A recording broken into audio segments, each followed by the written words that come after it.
So yeah, our next speaker is Dorsa Sadigh, an assistant professor from Stanford University. So you're an expert in human-robot interaction, which is near and dear to me. So I'm super excited to hear this. So thank you so much, and please. All right. Okay, hi everyone. I'm Dorsa, and today I want to talk a little bit about some of the work that we have been doing in the space of robotics and NLP. And this is really more of a journey that we have been taking in my career in the space of robotics and NLP. I'm not going to go into too much detail in the topics, but I'm happy to chat about a lot of these like offline. It's more of like an overview of things. And I apologize about my voice. I have lost my voice this last day of the conference. Hopefully it will continue and I wouldn't lose it like throughout this talk. All right, so let's talk about robotics and interactive robotics. And in general, I'm pretty interested in human-robot interaction and how we can build robots that can coordinate and collaborate with people. And if 10 years ago you would tell me, well, we should look at robotics and NLP and we should really use like natural language as a way of coordinating with humans, I would have said no, because NLP people have not figured out the problem yet, and robotics people have not figured it out. And if you put them together, it is going to be just really, really difficult. So this is a paper from RSS 2014, so almost 10 years ago, by Stephanie Telix and Ross Nepper.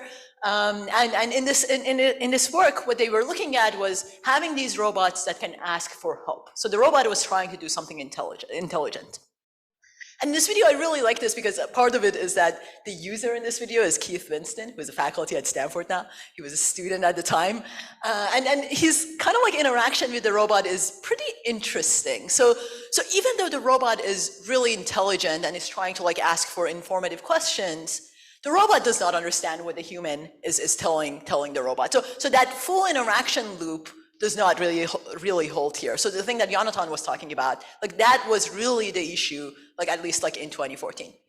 So here the robot, this is a baseline model, so this is not necessarily the work that was presented here, but the baseline model asks for help, and Keith here comes here and really confused, trying to help this robot.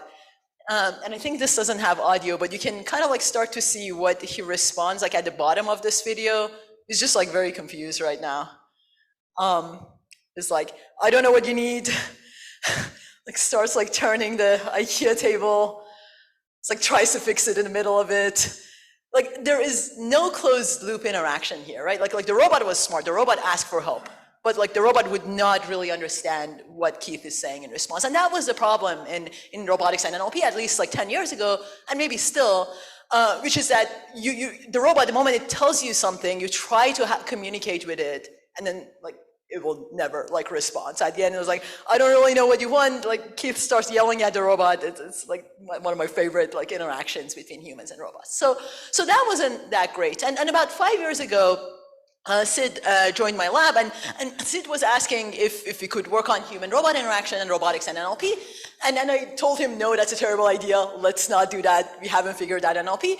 But he kind of like convinced me that we should work on this area, and there's a good reason to think about natural language as a way of communicating and collaborating with robots. For example, like if you have a robot and you want to distinguish between different types of goals, like grabbing the cereal bowl or moving the banana into fruit basket, right? Like language seems to be the most natural way of doing that. It's the most expressive way of like actually communicating and collaborating with robots.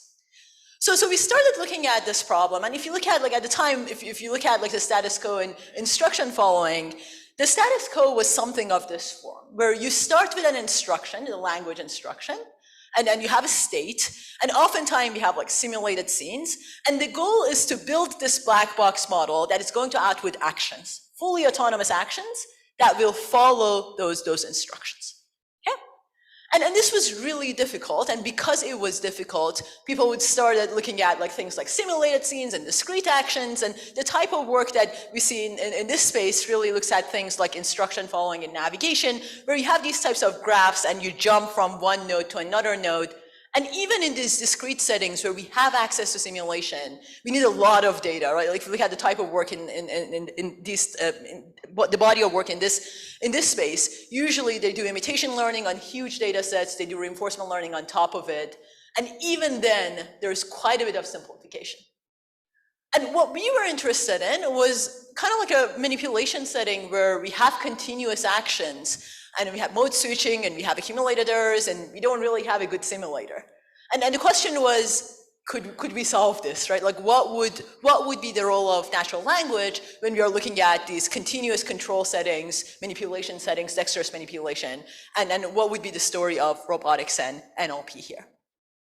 So this kind of like introduced our first work in this space of robotics and NLP. This was LILA, language informed latent actions, and the key idea of LILA was instead of assuming that you need to have full autonomy, let's shoot for something less. Let's shoot for shared autonomy, right? Like instead of expecting this robot to take the full language instruction and fully autonomously perform, like in response to grab the cereal bowl, what if you give control to the human? Not full control. What if you give a low dimensional control to the human? What if you give like 2 degrees of freedom to the human?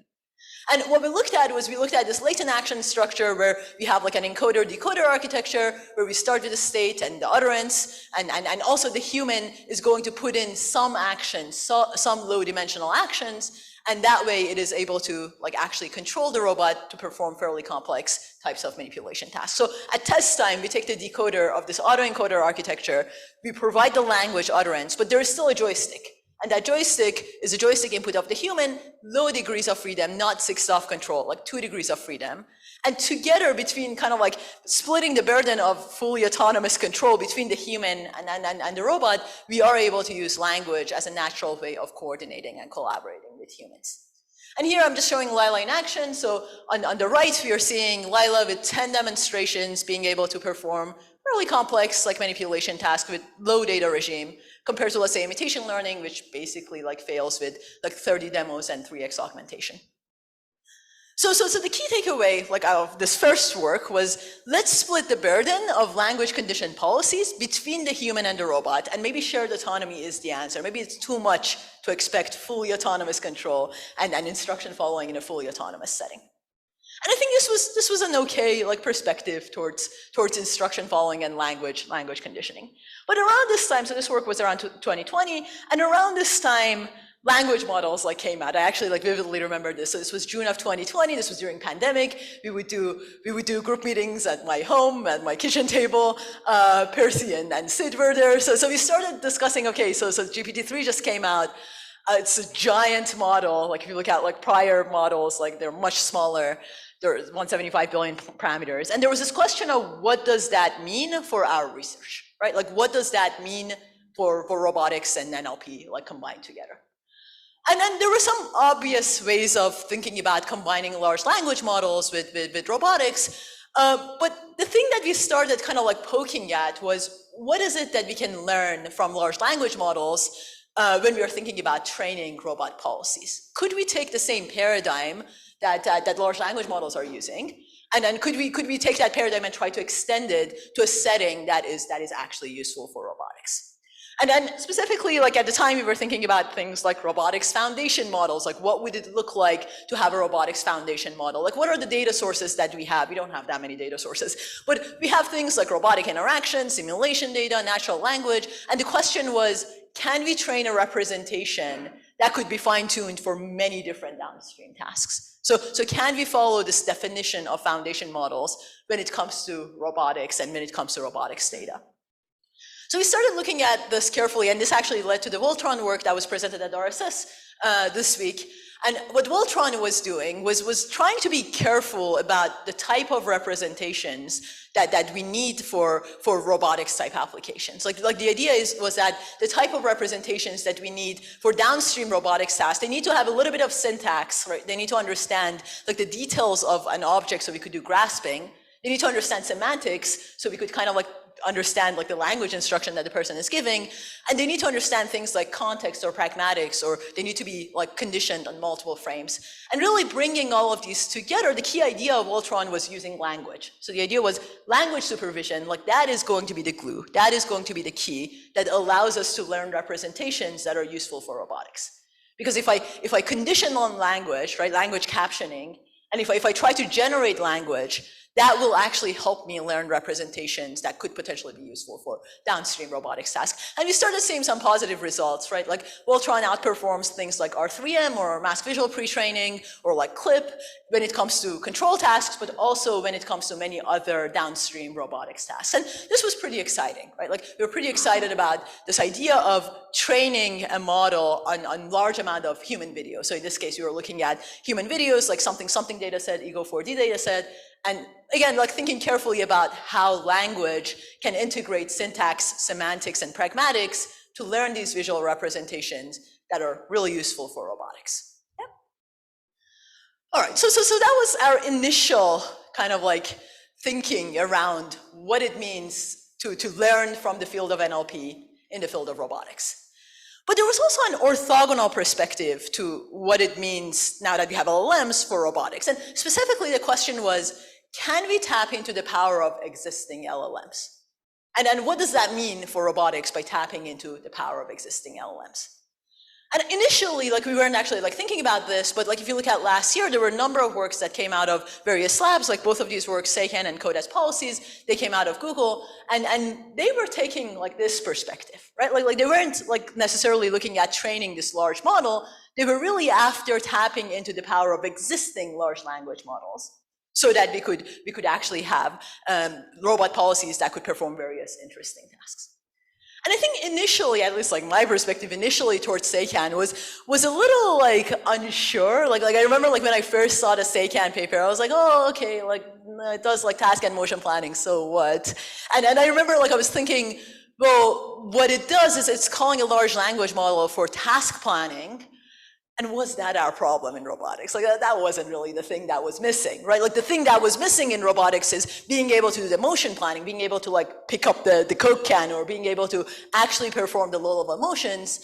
And I think like initially I was a little bit dismissive of this type of work because it seemed like the motion plan was dependent on like this library of primitives that were trained. And we see like the RT1 paper at this conference, which was really like focused on training those library of primitives. But like, I think like I and a lot of other people like started realizing that this was like an initial step, and there are a lot of creative ways of using large language models just off the shelf for robotics. That's actually pretty interesting. So over time, I've actually like become like more and more interested in this type of work because it is addressing things that we weren't able to do before. It is addressing like semantic reasoning questions that we were not able to do before. And then like when you look at like Code as Policies, right, that is really also looking at outputting robot control, right? So that is trying to get at this low-level motion too, again, using the power of large language models. So over time, I've started like thinking about how we could use these large models and how these large models could be quite powerful when it comes to interactive robotics and when it comes to learning robot policies that could go beyond what we have today. So in the next like 15 minutes, what I'd like to do is I'd like to do kind of like a quick overview of some of the new ways that we are looking. All of these are actually like very recent works. So I'm going to talk about like how we are looking at using existing large models for social reasoning, for semantic manipulation, and also for teaching humans, how to close the loop and how to actually like teach humans by using existing large models. All right, so what do I mean by social reasoning? So let me just start talking about social reasoning. So imagine that you have a robot that's supposed to clean this table. If you have a person who's supposed to clean this table, the person immediately would know that there are Legos here, and these are very complicated, like finely built like Legos, and you should not take these apart, right? Like if I have a human cleaner who like cleans this table and takes apart all the Legos, I would be really mad. And then similarly, if you have a human cleaner and ask them, oh, like, can you clean this table? The human would know that, okay, these are like children's Legos, so it's fine to take them away and put them aside. So the question is, could we get robots to actually be able to perform similar types of social reasoning questions? And this is only one example, but in general, this question of what are like human preferences and what are these social, like how to address these social reasoning questions is something that technically large language models should be able to capture. So to answer this question of which one should I clean up, the Mega Legos or the Starship Legos, like if I'm able to kind of query a large language model, I would be able to like figure out the answer to this question. And this was like an area that folks have been working on for a long period of time, right? Like this question of value alignment and learning human preferences is very much about asking the human what it is that you would want, that you'd want the robot to do. What are the answer to these social reasoning questions? So instead of like asking the human or doing like RLHF or trying to like tapping into the knowledge of the human, there's this question of tapping into the knowledge of large language models to be able to do this task. So we started looking at this problem in the space of a negotiation game. The reason was this was a text-based game. There was no robot, right? There was no grounding. You didn't really need to worry about the physical world. And when you look at a negotiation game, like a multi-agent negotiation game, there are objectives that are actually pretty interesting, like what is a fair or polite or human-like negotiation that would be really hard to write down. So the question here is, could we tap into the power of large language models to understand what type of negotiations like human actually wants? What type of negotiations are socially reasonable? Yeah. And then the way we did this is by querying a large language model within the training loop of a reinforcement learning agent. So the idea is that you have a prompt. In your prompt, you give an example, and then you give out your current policy. So this is the rollout of your current policy. And then you ask a large language model, well, what do you think? And the output of this large language model can act as a reward function. So the language model here is basically a reward designer that tells you if your negotiation is polite or not, or if your negotiation is fair or not. And based on that output, you can go and continue train your RL policy and generate a new policy, a new rollout, go ahead and update the red part of your prompt, and keep calling the large language model. So the idea here is, can we do RL where the reward function is designed by a large language model? And it turns out that in the negotiation domain, the answer is yes. It turns out that in the negotiation domain, you can query an LLM to be able to figure out what it is that people are actually after. More interestingly, you could go beyond the space of negotiations. You could look at robotics domains. So this is a recent work with folks at Google where we are looking at a quadruped and providing a language instruction and taking that language instruction to design a reward function that you could optimize, and the robot would be able to perform that particular behavior. So this is called language to reward. You can start with very high-level semantically meaningful instructions like, it is late in the afternoon, make the robot face towards sunset. Right? Like, it's pretty interesting that I can say something very high-level and generate a reward function that corresponds to that, and then optimize that using parallel optimization tools, and the quadruped would be able to actually like touch the sun. There are other examples of this. You could say things like sit down like a dog, and you'll figure out again the reward function for that. You're not doing RL here, you're again doing MPC optimization. But you'd be able to figure out the reward function for performing very interesting types of tasks. You can say, hey, do a moonwalk, and you would be able to do a moonwalk. And like that blows my mind that we can say so like high level, like an interesting instructions and just generate the reward function without any fine tuning of the language model. And then that in general is, I think, pretty interesting. So the key takeaway for this middle section of the talk is that we can learn reward functions by leveraging the knowledge of large language models. We can tap into that context. And that kind of replaces all this querying the human and trying to do preference-based learning, which is what we used to do, to try to capture what it is that people are after. Okay?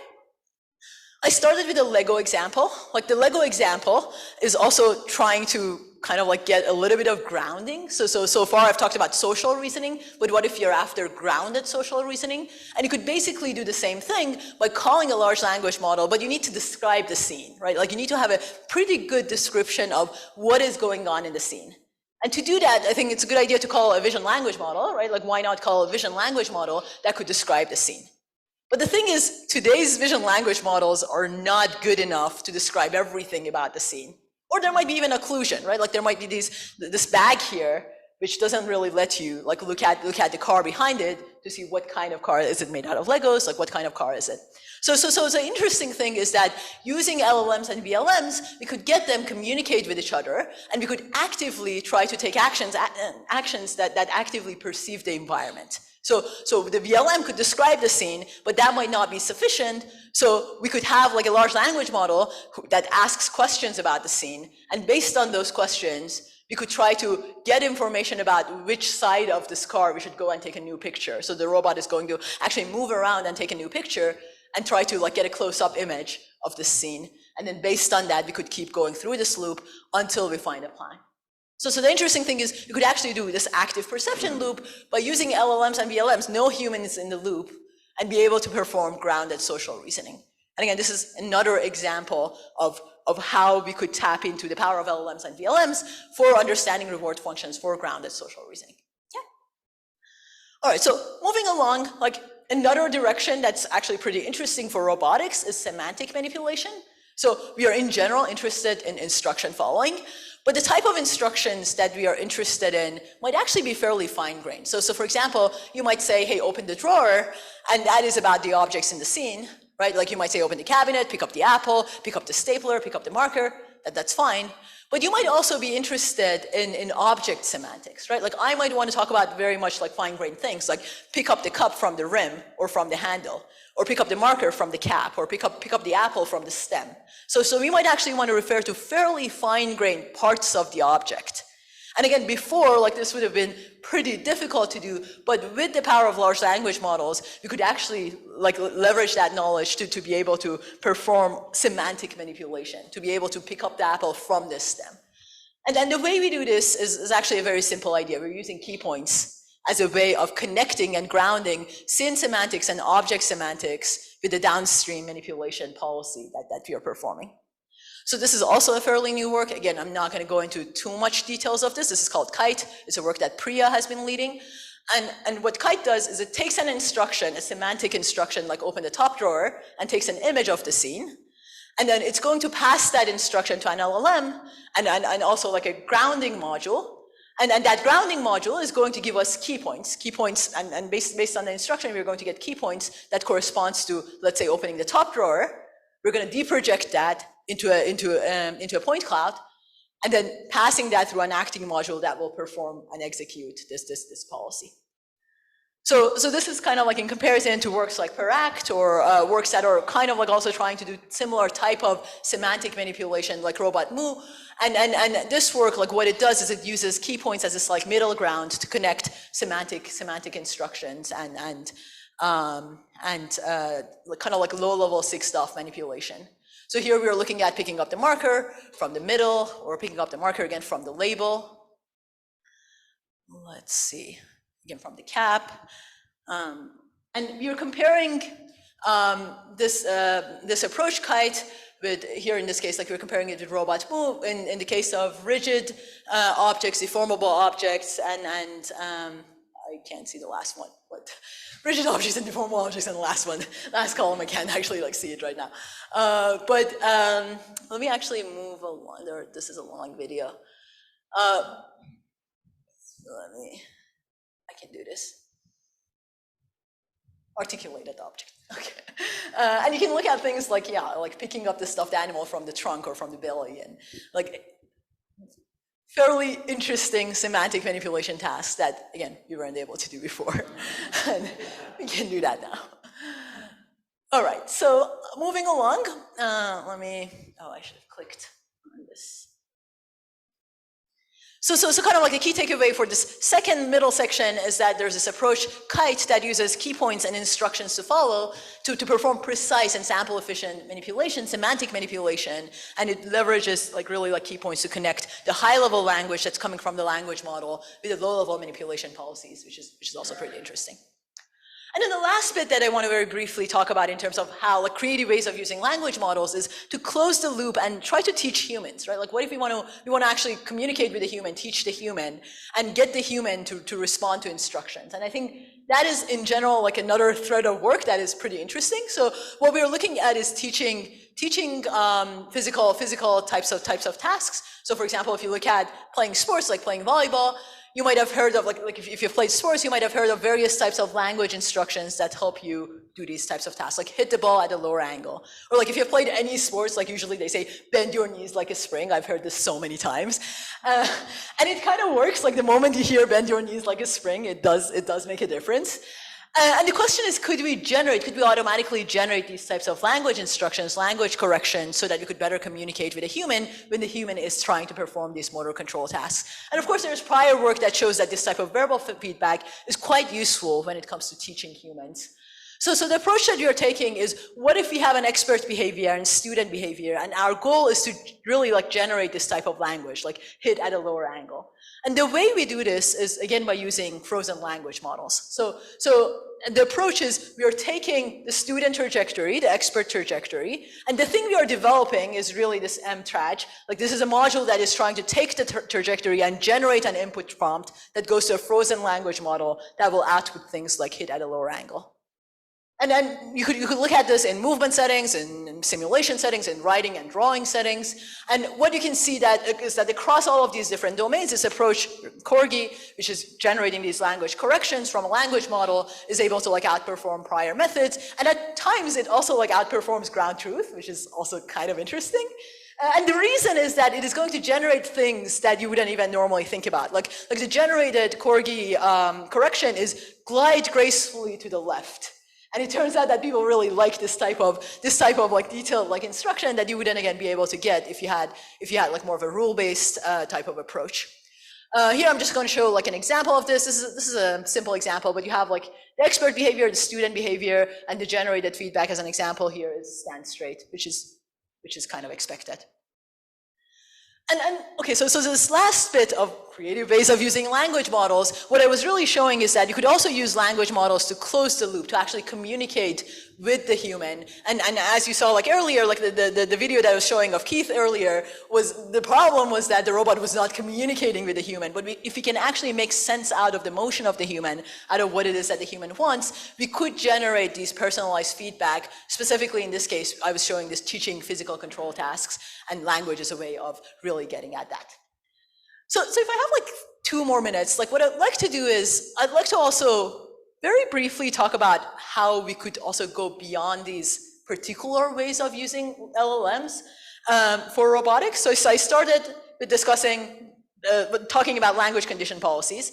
Then I very briefly mentioned Voltron, which was trying to get at similar types of approaches for robotics. And then in the middle section of the talk, I talked about how we could use LLMs to tap into context, to tap into the semantics that is required for coordinating with humans, like how we could do semantic manipulation, how we could do social reasoning, how we could do teaching. But the interesting thing is we could actually go beyond leveraging LLMs just for context and semantics. And specifically, it turns out that these LLMs are great pattern machines. So this is a very recent work in collaboration with folks at Google, with Andy, who is probably here somewhere. And this is a work that Suvir, who's a grad student at Stanford, has been leading.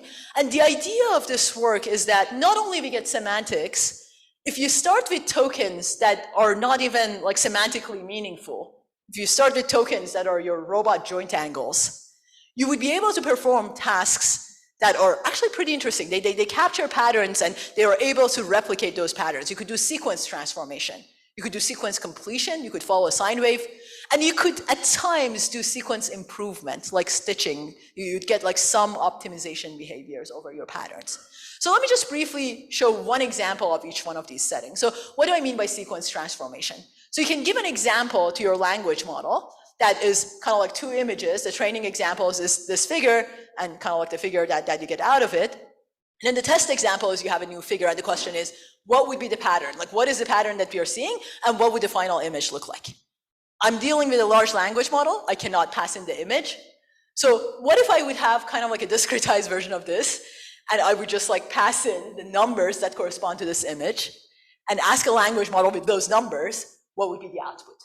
And it turns out that just with those numbers, the language model is able to do this type of transformation, is able to like capture the pattern and replicate that pattern.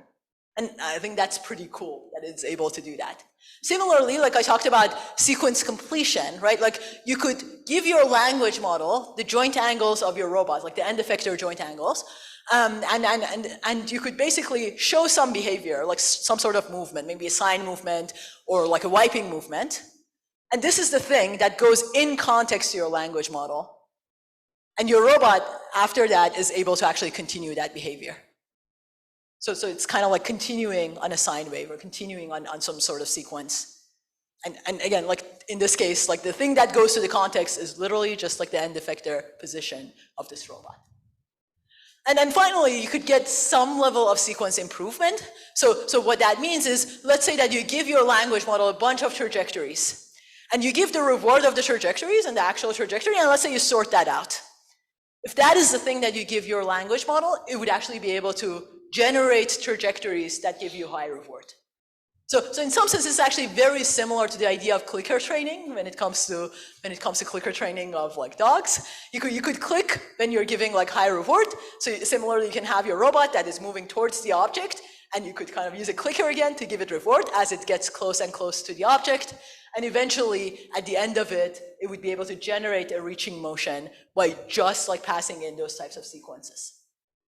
So with that, like, I just want to kind of like wrap up here. So large language models are pretty powerful. They could enable things that you weren't able to do, like social reasoning, semantic manipulation, teaching. It's pretty nice to be able to use them in conjunction with normal robotics that you tend to do. But they can also go beyond that. They can also do things like general pattern recognition and try to take those patterns, extrapolate those patterns, transform them, or even optimize over them. And I'm pretty excited about the power of in-context learning and what this really means for the future of robotics. So with that, I'm going to just end here because I'm way over time.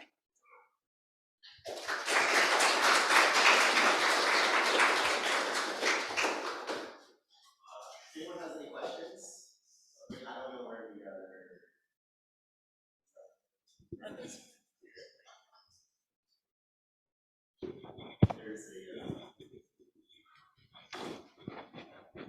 Thank you. It's super exciting. I think the last part where the large language model to do general pattern matching is especially interesting because now not many works are dedicated to that. And I just have one simple question, is that how is this like pattern matching different from an extreme way of overfitting? Like how do we know we are matching to the right pattern? That's a very good question. Yeah. So how do we know that we are not overfitting? So the interesting thing that we see here is some level of like token invariance. So you could actually like play around with the tokens, right? And then you could have semantically meaningful ones versus non-semantically meaningful ones, and you could play around with what goes in the context, and you kind of like see this type of behavior of like in context it is able to like take the patterns, and the fact that you could optimize over the patterns and do different things with the patterns, I think is some evidence that it's not just overfitting, right? Like that last example where you're giving the reward and it's actually like able to kind of like do stitching, right? Like kind of able to optimize over that is, I would say, like some evidence that it is not just overfitting. But this last work, I would say like there needs to be a lot more exploration around this. And a lot of these results are like very empirical based on like this initial like experimentation within context learning. Right. I have a follow-up question. You're saying we're playing with the tokens. Can I understand that as a way of choosing the right representation, the most succinct representation? That's why the problem is easier to like be solved by the large language model. Yeah, so that's actually like a very good point that you're bringing up. So what should that token be does have some effect. It is interesting that we see token invariance, but if you're using semantically meaningful tokens, for example, you start seeing better results, but then that kind of like messes up your context size and you can't really like fit too many things. And even if you're not using semantically meaningful tokens, you start seeing similar types of results. But there is like this question of what is the minimal representation that you would want to use in your token, right? What should be kind of like a summary statistics almost that you would like to put in your context? And I think that's a very interesting question to study. And again, like this is very much like empirical results to get at that. Got it, thank you.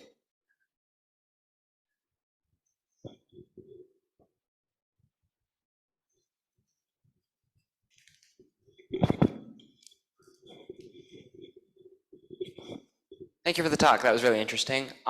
In the same vein of using foundational models for common sense, is there value in using other modes like video generation or image generation, that kind of stuff? Do you think they encode different types of common sense than language models, and are they worth using? So I didn't fully catch the question. So you're saying are there works that are? Sorry. Yeah. Are there other types of foundational models that encode common sense in different modes than language that are? Oh yeah. So that's a very good question. And in general, if you end up having like multimodal foundation models that could like operate in other like modes and other modalities, I think it would be really nice to be able to use them. Today with the open source ones, we haven't seen that much. Like the bottleneck in the social reasoning work that I was showing was a VLM. And there we were using like instruct blip, and it was okay. And that's actually like part of the reason that we had to do the active perception, because initially like by just calling the VLM, it wasn't able to like capture everything. But the LLM has shown like a lot of promise in terms of being able to perform social reasoning. Thanks.